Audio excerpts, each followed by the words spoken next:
هذا ساهر كندا يا شباب. ده ساهر كندا. وذي الإشارة.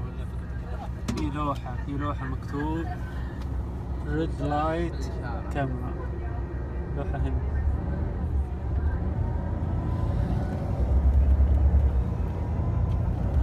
الجهة دي ما فيها ساهر ظاهرة. هنا ما فيها ساهر.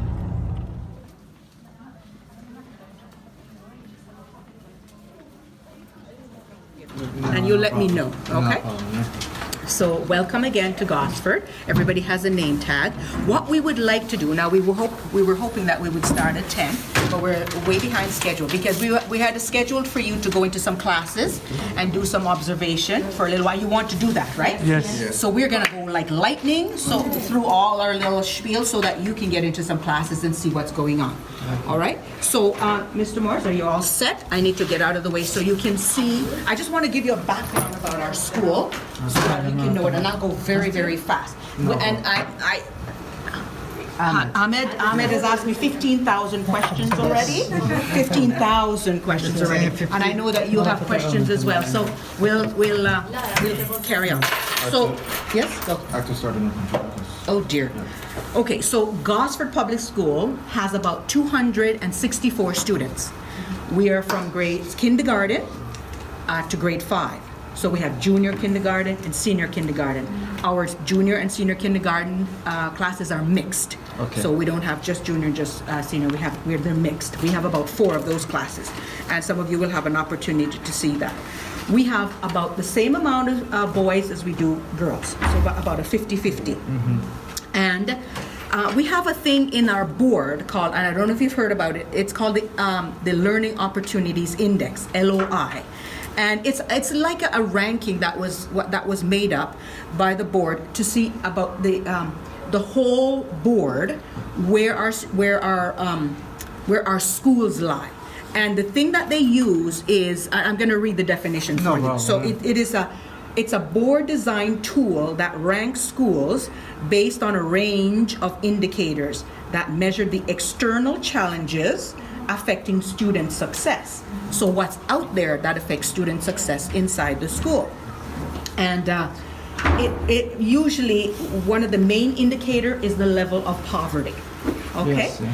And so we have about 1 to 150 schools that are model schools, and a model school is when you're low on the, or should I say high? Number 1 is the neediest, the most in need of support in a school, and going by model school we go to 150. This school is number 18. Okay, so it gives you an idea of where we stand in that. So poverty, but there are other things. You know, are parents working? Are they single parent? All kinds of things affect where we stand and on how we manage in schools. So when we're measured like that, then not only do we get money to run the school that the board gives us, but we might get some extra funding as well from different organizations. We have funding from an organization called Toronto Foundation for Student Success that funds snack program for our children. So the children get a snack in the morning. All right, and then we get an opportunity to go to different places in our city where maybe a family could not take their kids, like the museum or to other places. And so we get to have our kids go on excursions. So let's move on. So in our school, we have 23 different languages. So our children come from a variety of backgrounds, not just, one of our top is like a Vietnamese, or Hungarian. We have, but most of our children are born in Canada. 93% of our students are born in Canada, but their parents are from another country, or the grandparents. So then automatically another language would be spoken in the home. Yeah. So, so the breakdown is like 62% of our families in home speak English and 37% speak a different language. Let me move quickly. So So some of the things that we use, and I'm talking about assessments, some of the things that we use to assess our students are, okay, so we use, data. We want to talk about data because we want to know how our children are doing. So we use the report cards. We have 3 report cards. One's called a progress report that we do in November.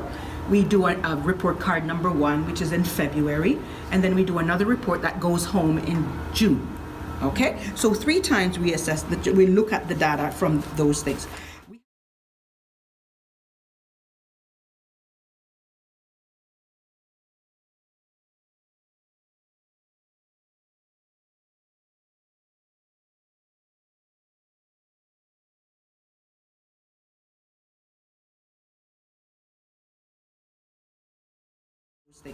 We have a thing called the Canadian Achievement Test, CAT 4, and so that's administered to grades 2 to 5, not the grade 1s, and the grade 3s do a special test called the CAT 7. And so that test is a little bit specialized because what we also try to do is to see if there are any children in that grade 3 grouping that would be a child that could be considered a gifted child. And then we do other assessments to further find out, okay? And so those are the CATs. And then we have this thing that is done, it's called EQAO, which means,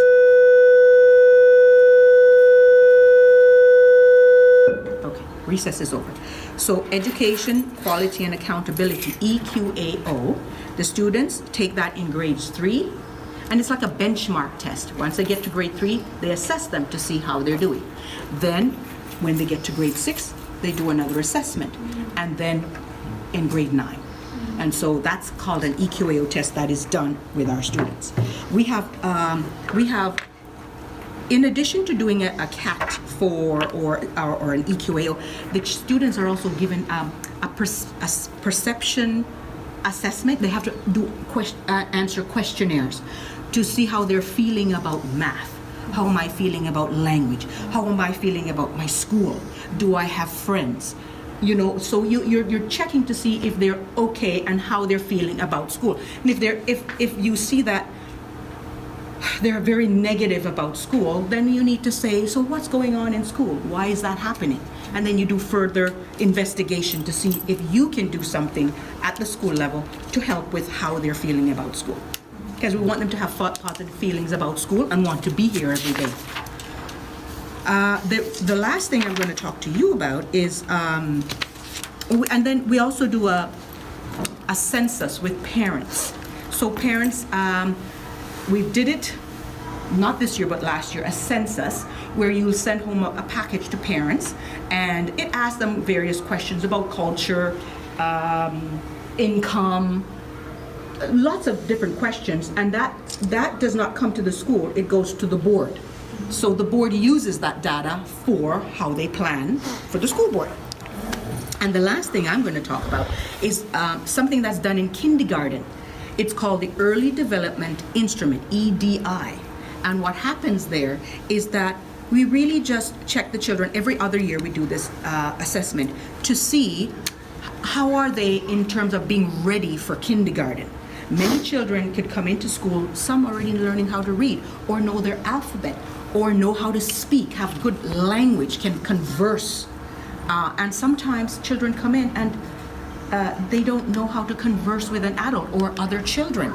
Some of them know how to come into school and know that I need to line up, or some know that I need to sit on the carpet and get ready to listen, and some do not understand that that's what has to happen. So then we use all of this data to figure out what can we do for children before they even come into kindergarten. Can we do things in the home? Can we suggest to parents that there's a drop-in early learning center down in the mall that you can go to? And so we try to find ways that we can help parents to prepare the children for school. Okay, and I'm done there. We'll have a chance hopefully to have questions in a little while. Who would like to go next? Would you like who's next? Yeah. So I'm going to talk about teachers' perspective. We as teachers, what kind of data we collect, and then how do we use it for student betterment. So I'll start from our school. And there, actually, TDSP, Toronto District School Board, has given us a list of approved assessments that we can do in the classrooms. I'll just focus on what we do here at Gosford. We don't do everything, and as it is, our school is from kindergarten to grade 5. So the major area of focus in elementary or in kindergarten to 5 is language and math. And I'll start from kindergarten and we'll go up. So in kindergarten, our teachers do observation survey, and if we click on that, Mr. Morris, we can actually show them. So this provides information to the teachers. There's like 5 kind of things that are involved in a survey, and this is like letter ID. And I have samples here if you want to see. We have letter ID, that's the first thing, so that whether the child can identify letters. The second one is concepts about print, so this is all about directionality, reversal like was, saw, stuff like that. Simple things, whether the child is able to see and understand or not. How well can they read some of the sight words? How much can they write? And that is also based on sound. So basically the teacher will speak a sentence, and then she will evaluate based on how many sounds was the child able to hear. So out of like this 37 sounds, then whether the child was able to hear 27 or 35 based on that. So these are like 5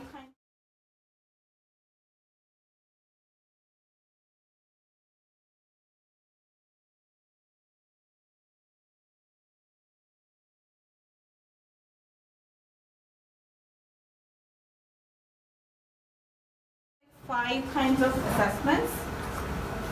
Here's a sample book which is used. There are 3 books.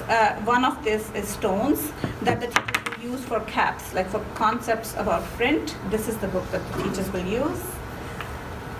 As we move up to primary, major focus is on developmental reading assessment or DRA, and here's a book if you would like to see that. What it has is, it has stories. You start from level AA and you go up to level 44. Level AA is basically pre-primary, even like, when the children come to kindergarten, we expect them to know like AA kind of a thing. And then when they go in grade 1, we expect them to be at DRA level 6. Then grade 1, they should qualify at DRA level 16. And then grade 2, they should qualify 28, 30 is a good one to start grade 3. And then 40 means they are done grade 3, they don't need to do any more. And you will see that not just the reading text becomes harder, it's also the way the teachers assess. Initially it's just reading, decoding, then you add retell to it, then you add inferring to it. So things get added up as they move from AA right up to 44. And the level 44 story is quite complicated. Some schools administer DRA up to grade 8, but we prefer up to grade 3, and then grade 4 we start another thing, and that is called CASI. And this CASI is basically, this is more independent, and that means DRA we have to do one child at a time. We have to sit with the child and do all the running record and take all the data. But then CASI is like, you ask the child to select a story that they would like to read, then you give them the story, give them a set of questions, they will go, they will answer those questions, and then the teacher will evaluate. And here, this is basically a guide for the teachers that we see to decide whether the child answered at a level 1, level 2, level 3, level 4, level 1 being where they need a lot of work, level 4 being the best that we can expect from them at that developmental stage. So this is from grade 4, 5, 6, 7, 8 also, but we don't have 6, 7, 8 in our school, but usually they do CASI for reading from grade 4 right up to grade 8. And the next subject is writing. So in the writing, there are different things that teachers use. My personal favorite is First Steps in Writing, and here are some books if you want to have a look. Once again, writing has changed a lot. So this is the new First Steps, which again tells us the continuum where the child is. So we can use that as our assessment, and then we can see where they need to work more so that we can take them where they need to be at their developmental stage. The next is math. For math, we have two things. Once again, assessment in primary or grade 1-2 is largely through cards, one-on-one. This is a book for the teacher resource, but then we show these cards. We sit with the child and we do the diagnostic to see where they are. So this is leaps and bounds, we call it. And leaps and bounds is available from grade 1 all the way up to grade 5 in our school, 6 rather. And then what happens is after 1-2, we have a 3-4, which is more independent, that you give the child a task they will do and then you assess it. What, besides just assessing the task which we give to the children, this also helps us in doing interventions. So it actually has like, oh, this child did these questions right, these questions wrong. Okay, so here's a pathway for this child. Now you can do intervention and you can bring the child up to plug the holes. And I'll talk about that when I come to the next part of my slideshow, which is talking about how teachers use this data. The other things that the teachers have in their classrooms, they are like observations, so anecdotal notes, how children are working in the classroom. Checklists is another form, whether the child completed it, did not complete it. Tests, performance tasks, presentations, rubrics, student-teacher conference, just to understand the child's perspective, and interviews and surveys. So depending on what we are doing in the classroom and what kind of data we want from our students to inform our instruction, we will just select the method of assessment, right? And then how the data is used. Basically, when we get this data from the children, what we are trying to do is we are trying to see how we can take them, move them on their own continuum. This is how I feel. A child is here. By the end of the year, he should be here. So then what this child needs specifically and how can I move the child up? And that is all, as a teacher, I'm thinking of. So this data helps me in interventions. This data helps me in differentiation also. For example, I have 4 children here who need help with a specific topic. For example, they need help with conventions, but I have the other group that needs help with basically grammar. So I will have 2 groups in my classroom. I'll be in their time, in their guided instruction time, I'll be working with them on how can they improve on their conventions. However, when I'm working with the other group, I will be working on grammar. So basically, as a teacher, it gives me the flexibility of splitting my big class into smaller groups that have the same goal. So then I can decide which group will be working on which task, and then I can use my assessments to guide my instruction that way. Sorry. Okay. Other thing is that you can also use assessments to give feedback to the child. Hey, you're doing this very well. You're not doing this very well, and here's how you can improve. That is descriptive feedback, right? And then the last thing is report cards. This is the data that we use. So like the performance tasks or the tests or any summative assessments, they are used to give a feedback to the parents in report cards. That is how we use the data. So all these things are here. If you want to have a look at them, feel free. And that's the end of my part. Thank you. Okay. Sorry, so what Brian or Mr. Morris, what I want to talk about is the student's voice. I want you to show us our Twitter page that we have going at Gosford. We like to document and make sure that we show how lively our school is. We're really excited about all the different things that we have going on at our school. So whenever you get a chance, you can look us up. And if you need a chance after, I can show you our handle, our Twitter handle. But what we do, we want to make sure that we have the voice of the student, and we like to ask them what they like to do, what they like to read, and in terms of math, what do you like in math? Because math is one of our focuses of the school. So last year we decided let's have a survey to talk to the students and ask them their feelings about math. Many different responses. I can just go based on time, just go through a bit of them. We started off by asking what grade you're in and their feelings about math. So you have 50% they feel good about math most of the time, 43 sometimes, and then you'll have 7% I like math, okay? Or never like math. Am I good at mathematics? So we had 56% saying sometimes, you had 2% saying never, and then you had 42% saying most of the time. Am I able to answer difficult mathematical questions?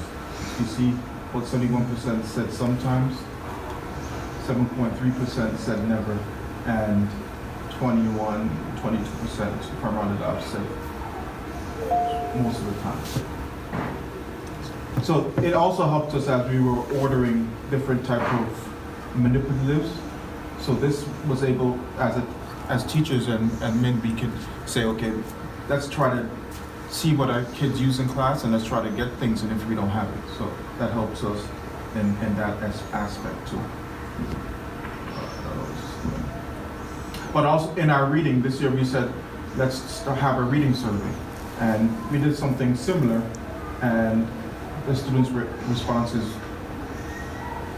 were a bit different, but it gave us a direction of where we want to go in terms of what type of books we want to read and what literacy pieces we want to bring into school.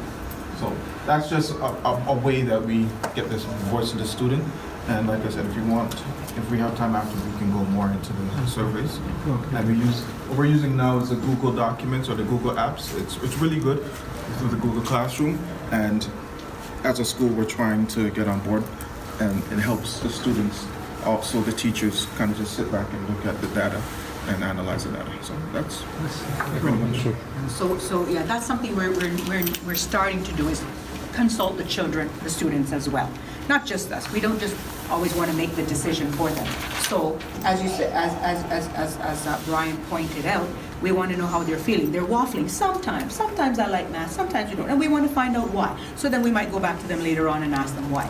Well, our focus right now in math is differentiation. As you know, not all the children learn at the same rate. They don't, and they learn differently. So differentiation, one of the pieces was to make sure that we have the math manipulatives, the concrete things that they can use in solving math problems. So then we took a survey so that we can know what to purchase. What do we want to purchase? Because we've got to spend the money, but we want to spend it wisely. So we need to ask them, and we ask the teachers, what do you need in your classroom to help you with this differentiation and in order to help the children to be more engaged and to be more successful? So hence the surveys that we're doing with the children as well. Okay. So I think we're going to move on now. And by the way, we do have some refreshments. I know you're anxious to go into the classroom, so we'll save the refreshments for when we come back.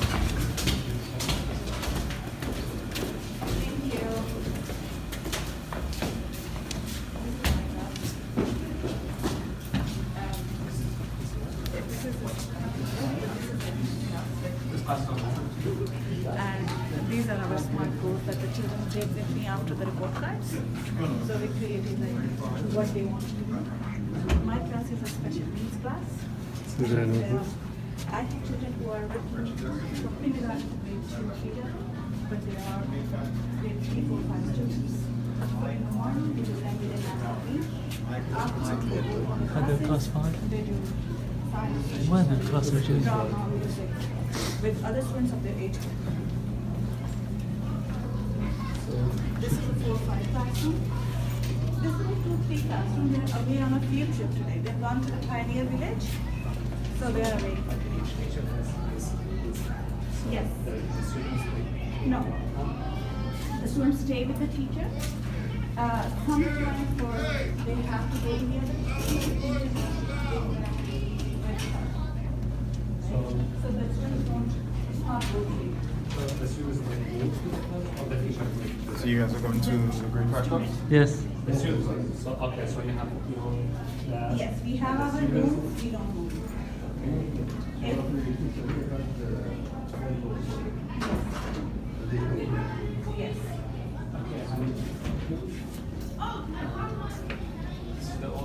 This is 3-4 classroom. This is 4-5. This is only grade 5 classroom that we are going to go. This is like other classes are split 4-5, 2-3. This is like a straight 5. Split 5. Straight. And who are they? These are the students who are studying in the class.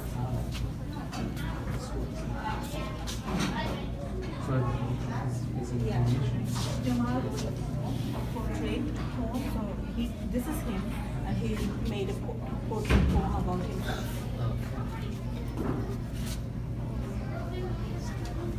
Can I take a picture? Yes. Yes, Gina, picture. So they write about what they write about Themselves. themselves. Because it's you, and then you write about yourself, right? No? No.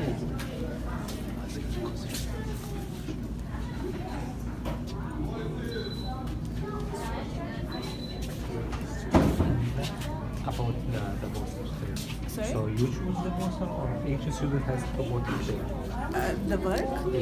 So basically, we try to have everybody's work. We don't say, oh, your work is good, I'm only going to put your work. Okay, No, so we you don't put all do of that. them. Yeah, but some children sometimes if they have not finished the work, then it's a different story.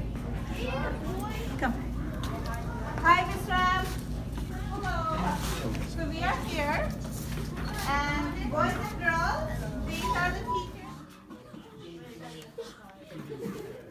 Even if he did not understand, when you say did not understand, really, really bad, then the teacher says, yes, he can't move. But if it's okay, then you want to do it a little bit, they give them a grade D. And pass on. So where the final piece comes? Grade 10. Grade 10 is stuck because you need to do whatever you need to do. Yeah.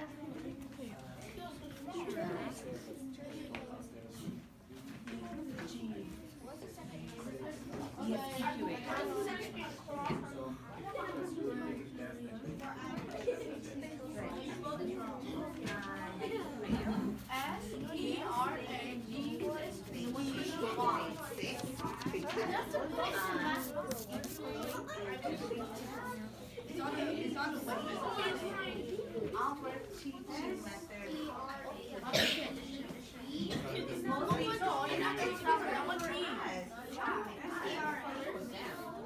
but grade 10, there's a big task. You need to do it. No problem. And this is one of the examples.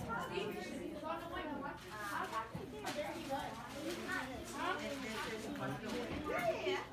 No problem. Oh, no. Oh, well, I'm doing that. Okay. You see?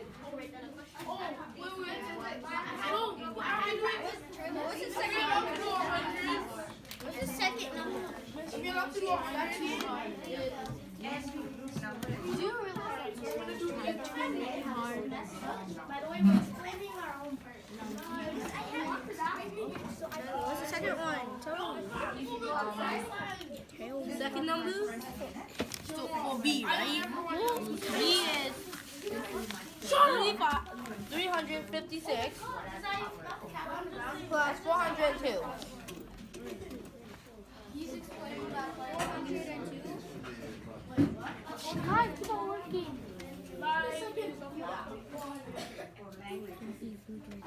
From the board. You have to copy the second one. The first one is you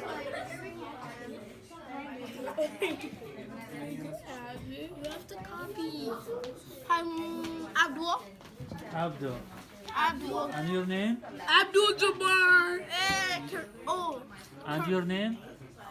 He said Abdul's name. Your name? Oh, What's Zion. Ayed? Zion. Zayed. No, Zion. No, it. Zion. Zion. And you? Jamal. Jamal. And I'm you? the cool kid next door. Cool kid next door. Cool. Nice, nice. His name is under uppercut. of your cool kids. So what do you do here? Me? I play basketball. No, I mean on the table. On this? Yeah. We have to draw. We have to write trees. We have to write strategies for each question, Oh, nice strategy. It's and not not write diagonal.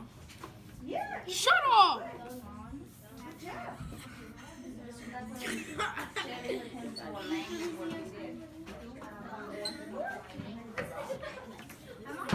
no. I'm sorry. No. This is bad kick. Can you move, please? I can't see the board. Do you remember his name? Is all my resources where I kind of use for the children. I have folders for every subject, be it language or some kind of activities that I do with them. I keep that in there, and also some textbooks if I wish to keep and refer to. I keep it in there. So this is your class always? This is my classroom. Okay. I teach only in this classroom. Only this and classroom. I'm the homeroom teacher. Homeroom So, teacher, yes, okay. So And your degree, what was it? Your degree? Bachelor degree in what? I have done my Bachelor of Education in India. In India? Yes, Yeah. and And then what I've- major? My major is in language, Language literacy. Yeah. and linguistics. Yeah. Yeah. So when I came here, I was supposed to redo the course, and that's when I got my junior intermediate. That means I can teach up to grade 10. Grade 10. All Yeah. subjects, right? Yeah. Okay. I mean, not all subjects. When you go to, this is elementary, so that's why the teachers are confined to teaching basically all the subjects. Yeah. Yeah. So how about these shelves? So drawers? These are all like, any extra paper, they just throw it in there. Extra paper. Extra paper. And those are the literacy textbooks that the children All use. of these. Those So- are children's books, yes. Children books. Yes, these. yes. So That's for language. I could be using for maths. I mean, not math, for science. Science. Social studies. They are included in that textbook. Yeah. do students take them to home or? Do I give the textbooks home? Yeah. I try not to. I try not. It's because it's expensive, right? Once they lose, the whole set is gone. So what I do is, if I give any activities on that, I make photocopies of that and then give it to the children to take it home to work on it or to take notes or whatever it is. So how many photocopy machines here at the school? We have about, I would say, two. Two. And always functional all the All time? functional, all line up over there. The teachers line up. Okay. The teachers are waiting, and the teachers who are on yard duty will be outside. But if I'm not on yard duty, I'm standing to photocopy, or I'll come early in the morning, or I'll stay after school to photocopy. okay. But photocopying is my responsibility. So what time does this class start? Like It school starts start? School starts at 8:45. 8. Yeah. Once they come, 8:45. 45. Once Yeah. they come, they line up or they go to classes immediately? They line up outside. I line up outside. Outside, the teachers go. Pick up the students and say, let's go to the class. So they walk all the way to the classroom. to the classroom. Yes, and then we have What time the class starts? classroom starts at sharp at 8:45. The announcement starts. Oh, The, So they the attend- national anthem is there, so the children stand up. stand up at the lineup over there. No, here. Here. Everything here. Yeah. Everything here. Okay. Yeah, and if you want my timetable, that's my timetable. Okay.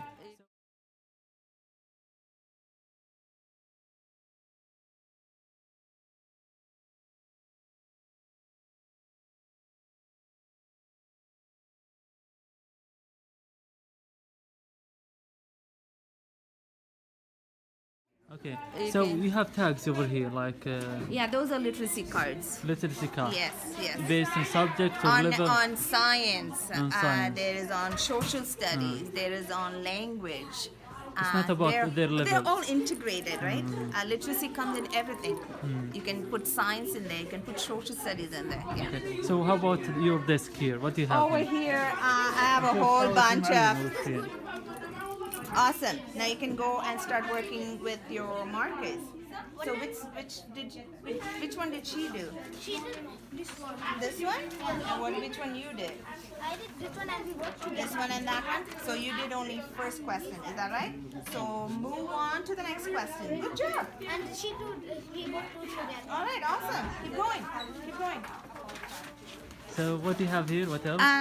These are like, my stapler, my extra markers, my whatever I want to keep, I keep it in there. That's my area. Yeah. Okay. Yeah. What notebooks. They keep it in the desk. They have bins, and for every subject there are some bins where they can use, their folders. For example, if you want one of the child to play that music, Ode to Joy, you can call one of the child and say, "Can you show me on your record?" Or you can see them play. Yeah. How about the binders here? What are they? And these are all mine. Mine. This has nothing to do with the children. Yeah. Like your documentation, your record of tests. Yes. Hang on. Let me see. غريب ما في لوحة تشرح فيها. في أوراق ما في وجود. Alright. If you want to see, you can see that some test papers of every child has a folder with names. Any test that I put, I can start to mark it and put it in here. So this is you were asking about tests, right? Yes, yeah. How do you know? Yeah. So this is a test, see, math pattern test. I want to know how much they know. So I started to put the check marks, and I have an idea of where it is. Initially, I used to put even grades, like for example, 3 out of 10. Then I saw some children having difficulty looking at math and saying, "I don't like math, I hate math because my marks are not that good." So I stopped putting mark over there for the child to see, but I have in my own record, and I tell them, "Oh, you see, you're okay. You got this question wrong, this question wrong, this question wrong, this question wrong. Take your math password book, go and find out, sit with a partner, see why you got that question wrong. Go work on that again." So that way, it kind of encourages them to, just work on the wrong answers rather than looking at that mark and saying, "Oh, 2 out of 10, I hate this math," kind of a thing, yeah. The thing is, I see like blackboards all over the wall. Yes. May I use the washroom, please? Yes, you can. Thank you for asking, though. What do I use? Yeah, which blackboard? I use my The whiteboard small there. Yeah, and you kind of wipe it off. Yeah. You can use the smart board right there. Smart board, yeah? Yeah, that's the smart board. The projector is right here. All I need to do is turn it on and project it. So any lessons that the kids want to see, they will look like with the speakers on. They kind of look at it, and then they pick it up. Sometimes even it's there on, so many fun things are there on YouTube too. If I want them to dance, I'll just put the music on, and they see, and they pick up the dance steps and moves, and they have fun. So basically, you're letting them have fun at the same time. As a teacher, I need to teach them dance, right? I'm like, "Oh, what do I do now? I'm not a great dancer." So what I do is ask them in groups to come up with some moves, and I would say, "Bring your own music piece," and you put that in the boombox right here. You see that? So I put that there and say, "Now I'm going to mark it. Go with your group. Come up with your dance steps." And they work on it for maybe 2 weeks, 3 weeks. Then I will say, "Time for assessment now." Everybody sits with their own.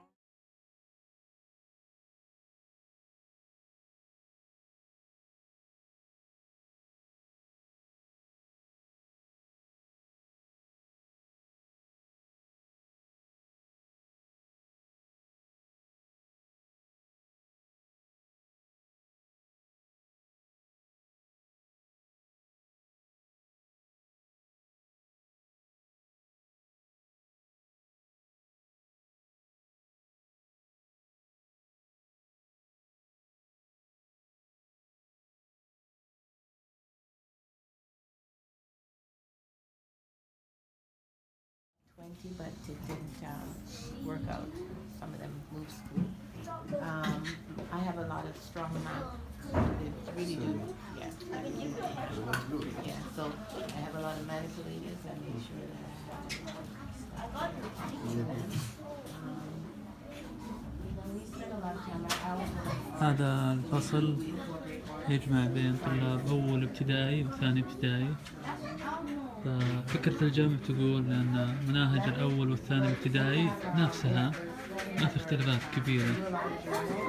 لما يكون يجلس طالب ثاني ابتدائي مع الأول ابتدائي يكون الطالب هو خبير في المنهج أكثر من الأول ابتدائي ويساعده في المشاكل والدراسة والتنبيه.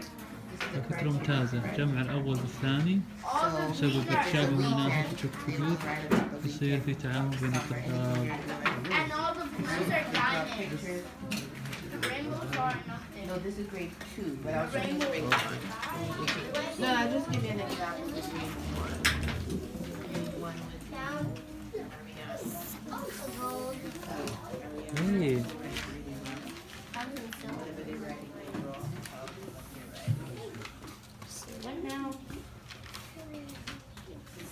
Here they have good copies, so when they're finished, whatever they do here, so when you come and we send it now, the sheet says on this journal 1, over, and this journal for November, and then you have in here, and all the edits are done.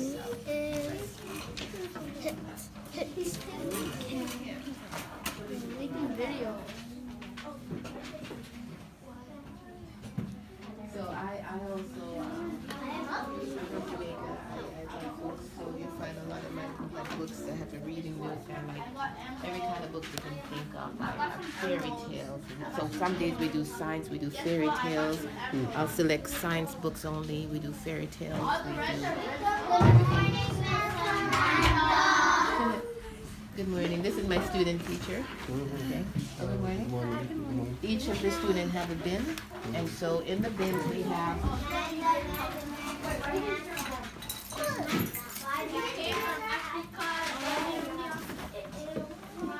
we call the work folder, so we have finished and unfinished work.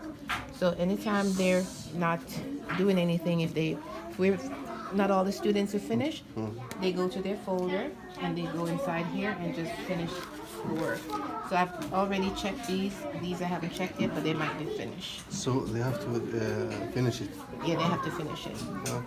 Even if it's already passed, I would like it finished. So instead of them giving them new sheets to do or new work to do, I said go to your folder, and if it's finished, then it's okay. I also have those. That works for me. If I'm speaking to a child, they don't disturb me. They'll just put a finger up. If they want a pencil, the sink, the washroom, if they have a question, this is what they do. Amazing. So this works. I've been using it for 5 years now, and the kids know it. So they'll send us round if I'm busy. They'll do this or this or this. So yeah, the sign, just so they don't disturb me if I'm reading with a student. So they'll say one for pencil. هذه إشارات بدل ما يكتبوا الأستاذ بطلع ولا هذا وتزعج الطلاب، مجرد ما يرفع إصبع رقم 4 معناها يبي يغسل، 2 معناها الحمام، 5 سؤال، و3 يبغى مناديل، و1 معناها قلم. So I have a question. Yeah. How can you teach without a blackboard? What do you use? Well, okay. So I use the blackboard, but I use this a lot. I use the chart a lot. You use So this we a use lot. the chart a lot. The blackboard is there. I use it. How often? Like every day? No, not every day. I use the blackboard if I want to put something that I need them to focus on. So I'll use the chart here for the same information that's on the blackboard.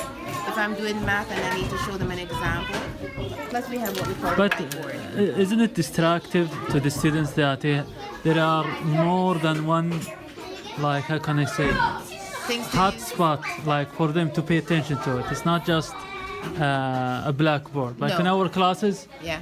everything, the main things we have, the lessons and the blackboard. Yeah. So here I see like I have everything. a lot of, how can I say,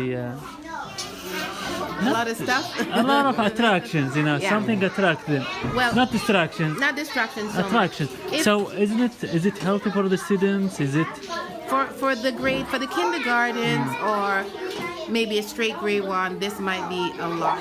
But the grade 2 needs some of this because they have already learned, you know, what to do. So we have these chart papers. So when I need to, I'll pull out a chart paper now. Hands on top. What does that mean to be stopping right now? And we have visitors, right? I'm trying to explain how we operate, so slow it down, get ready for lunch quietly, please. Yeah. It's not, for me, I don't believe it's distracting because my kids can look at the wall and remember what the type of lines are, the different type of lines. Interruption. Thank you, students. Thank you, staff. Teachers, once you have dismissed your class, if you are able to, would you please make your way to the library? We'll have just a few minutes where you will be able to speak with our guests from Saudi Arabia, our visiting teachers. So teachers, please come down and meet with our guests. And then, if you wouldn't mind remaining in the library to have your lunch, because the staff room will be occupied with another meeting. So please make your way down to the library with your lunch as well. Thank you. Yeah, so I find that because I taught grade 1 last year, and my kids are now grade 2, I use some of the visuals as just that. They can go to the 100 charts. They know how to count with the 100 chart. They have the ABCs and that kind of thing there, and they know where each section, like they're not necessarily centers, but they know where to go to get certain things, like certain books. Okay. So with the new lesson or new new lesson, do you use immediately the blackboard or not necessarily? No, not necessarily. Like for me, okay, right now we're focusing on conventions. So we just finished nouns. We're going to be looking at pronouns, and the next one is verbs. So what I do, I chart what a noun is, I chart what a pronoun is, and then I would go to, then I would put that, so this is what we did yesterday. So I would chart that here, and then I would also write it on the board. So it's visual for somebody facing that way, they don't have to turn, but the kids that are facing this way can see and be reminded that the pronoun is right? So Just go I up use to both, the right? And because we just finished art, those art pieces are up there, but usually it's not as crowded as that. I would move that over and I'd have that whole space at the top to chart the same information for them. Okay. So it could be, but I don't think so. I mean, So I could be wrong. I hope it's not embarrassing. But Oh no, for me, I what don't do you get have here? Like Oh, me? it's like She keys, just likes the jingle. They know when I'm coming down the hallway. So if I'm going down the hallway, a lot of usually keys, hold it. like you travel or. Yes, so I'll tell you about that. Yes? Ilias' mom is here to pick him up for lunch. Okay, Mom. So what I have here, I am semi-custodian for the school. So when Don't get that on because that's not true. that's not true.